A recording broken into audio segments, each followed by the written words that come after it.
Isang miyembro ng underground mass organization ang kusang nagbalik loob sa Eastern Samar. Alamin ang buong detalye sa balita. Patrolwoman Maria Elena Singian.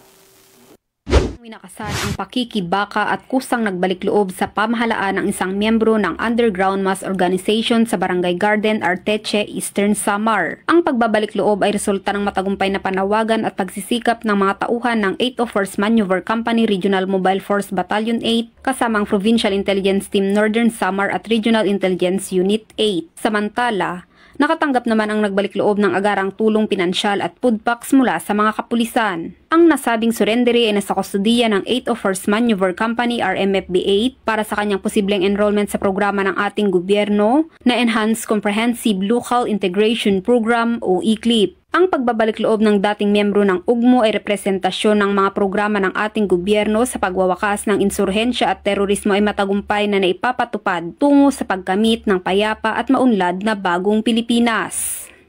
Mula dito sa Eastern Visayas, ako ang inyong PNN correspondent, Patrolwoman Singian, alagad ng batas, tagataguyod ng Balitang Pulis.